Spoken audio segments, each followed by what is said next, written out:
Hi guys, it's Tim, the economic forecaster, and today is Friday, September 18th of 2009. It's been a little while since my last video, but I've been taking time to take care of some personal business. Once again, still looking for opportunities to move out of the state of California, and I've been spending time kind of analyzing what's been going on with the economy and really kind of dissecting what's been going on with the stock markets. This is basically an update on the economy and the markets, and I've been spending a lot of time analyzing what's been going on with the stock market, and I have come to the conclusion that this is the next asset bubble being blown by the Federal Reserve and the Treasury. Stock prices have continued to climb, and there's no fundamental reasons why this should be happening. Here is the conclusion that I have come to, and tell me if this makes sense to you. The government has pumped tens of billions of dollars into the banks with the hopes that they would start making loans and jumpstart the economy. The problem is that people are either unwilling or unable to borrow because of the amount of debt that is already in the system. The banks have to do something with all the excess capital, so what do? They buy stocks. This does two things for them. It increases the equity side of the balance sheet because of rising share prices. It also increases the asset side of the balance sheet because banks hold a certain percentage of equities in their portfolios. This helps them to reduce the amount of the capital requirements that they need. The banks have also been raising interest rates on credit cards and have been making a killing on overdraft and overlimit fees. They also believe that when people sell their stocks, they will use some of the money to pay down debt. All of these things work together to strengthen the banks. There are several problems with this little scenario. First, the money being pumped into the markets is essentially being borrowed by the Treasury from the creditor nations and must be repaid with interest. So we are basically borrowing money to inflate the stock market. Secondly, we are creating inflation by allowing this money to enter the real economy via people selling equities and spending the money. Notice over the past few weeks how commodities have been rising. There are no free lunches.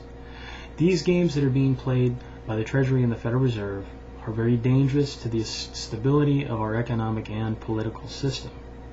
The government knows that there's no way to inflate the real estate bubble. There are too many things working against them. Unemployment is still on the rise, and people are still pretty much maxed out on their ability to borrow. So if they're able to pump the equity markets, they can once again create a sense of newfound wealth. This whole game might not last too long because earnings will in no way be in lockstep with the rise of the markets.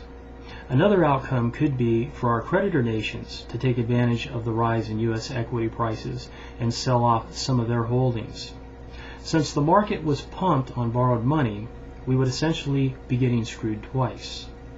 The whole game boils down to stabilizing the financial system by putting the burden on the backs of the people. This is not how the system is supposed to work. This is not a permanent solution. There is no way for the banks to earn their way out of this mess. It is a way for us to eat as much of the losses as possible, we the people. Now I have really had enough of the game playing by the big banks. They created this mess with all of their credit default swaps, fraudulent lending, and outright theft. And our regulating agencies did nothing to put a stop to it. We the people need to exercise our rights and let our government know that we have had enough of this crap.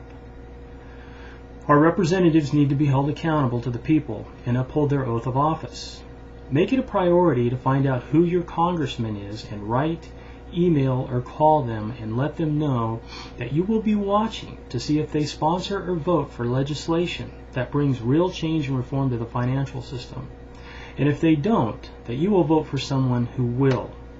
If we choose to do nothing, then I suggest you start teaching your children my new version of the Pledge of Allegiance. It goes something like this. I pledge my allegiance to the banks of the fraudulent states of America and to the republic which they enslave, one nation, without laws, unbelievable, with liberty and justice for none. There are no free lunches. The banks and corporations are privatizing profits and socializing losses. Capitalism is dead. The free markets are not free. Thank you for watching. I look forward to your comments.